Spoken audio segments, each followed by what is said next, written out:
छोटे से गांव में एक लड़का रहता था जिसका नाम राजू था। राजू बहुत होशियार था, लेकिन वह दिन भर खाली बैठा रहता था। पढ़ाई के बाद वह समय बर्बाद करने में लगा रहता था। कभी दोस्तों के साथ गप्पे मारता, कभी मोबाइल पर गेम खेलता, तो कभी बिना किसी वजह के सोता रहता। उसकी माँ अक्सर उसे समझाती, बेटा खाली मत बैठो, कुछ काम करो, सीखो, आगे बढ़ो। लेकिन राजू हर बार उनकी बात को अनसुना कर देता। गांव के ही एक किसान रामू चाचा हर दिन सुबह से शाम तक मेहनत करते थे। उन्होंने एक बार राजू से कहा, बेटा खाली समय इंसान का सबसे बड़ा दुश्मन होता है। अगर तुमने इस समय का सही उपयोग नहीं किया तो ये तुम्हारी सबसे बड़ी हार बन जाएगी। राजू ने यह बात सुनकर हंसते हुए कहा, चाचा अभी तो मैं बच्चा हूं, मेहनत तो बाद में करूंगा, अभी तो आराम करने दो। एक दिन गांव में एक बहुत बड़े व्यापारी आए। उन्होंने गांव के बच्चों को बुलाया और कहा, मैं ऐसे बच्चों को नौकरी दूंगा जो मेहनती और अपने समय का सही उपयोग करना जानते हो, लेकिन इसके लिए तुम्हें एक परीक्षा देनी होगी। यह सुनकर गांव के सभी बच्चे बहुत उत्साहित हो गए। राजू भी इस परीक्षा में भाग लेने का सोच रहा था, लेकिन उसे लगा कि उसने कभी कोई नया कौशल नहीं सीखा, न कभी किसी चीज में मेहनत की।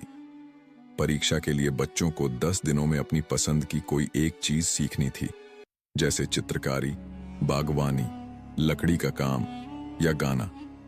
राजू ने पहले 2 दिन खाली बैठे बैठे बर्बाद कर दिए। जब उसने देखा कि उसके दोस्त मेहनत कर रहे हैं तो उसे चिंता हुई। उसने अपने दोस्त मोहन से पूछा, तू क्या कर रहा है? मोहन ने जवाब दिया, मैं चित्रकारी सीख रहा हूं, यह मेरा शौक भी है और मुझे लगता है कि इससे मैं अच्छा कर सकता हूं। राजू को एहसास हुआ कि खाली बैठने की वजह से उसके पास न तो कोई हुनर है और न ही कोई अनुभव। उसने जल्दी जल्दी कुछ सीखने की कोशिश की, लेकिन समय कम था। 10 दिन बाद परीक्षा हुई। व्यापारी ने सभी बच्चों के काम देखे। मोहन ने अपनी सुंदर चित्रकारी दिखाई और उसकी खूब तारीफ हुई। कुछ बच्चों ने लकड़ी से सुंदर खिलौने बनाए तो कुछ ने गीत गाए। लेकिन जब राजू की बारी आई तो वह सिर झुकाकर खड़ा हो गया। उसके पास दिखाने के लिए कुछ भी नहीं था। व्यापारी ने उससे पूछा, बेटा तुमने 10 दिनों में कुछ क्यों नहीं सीखा? राजू ने धीमे स्वर में कहा, मैंने समय बर्बाद कर दिया। व्यापारी ने उसे समझाया, खाली समय सोने जैसा होता है, अगर तुम इसे यूं ही बर्बाद करोगे तो भविष्य में पछताना पड़ेगा। समय किसी का इंतजार नहीं करता। उस दिन के बाद राजू ने ठान लिया कि वह अब कभी खाली नहीं बैठेगा। उसने दिन भर अपने समय को बेहतर तरीके से उपयोग करना शुरू किया। उसने किताबें पढ़नी शुरू की, नए कौशल सीखे और मेहनत करना शुरू किया। धीरे धीरे वह गांव के सबसे मेहनती लड़कों में से एक बन गया। कुछ सालों बाद राजू ने अपने ज्ञान और कौशल के बल पर खुद का व्यवसाय शुरू किया और बहुत सफल हुआ। अब जब भी कोई उससे कहता, तुम्हारी सफलता का राज क्या है, तो वह मुस्कुराकर कहता, कभी खाली मत बैठो, हर पल का सही उपयोग करो, यही सफलता का सबसे बड़ा मंत्र है।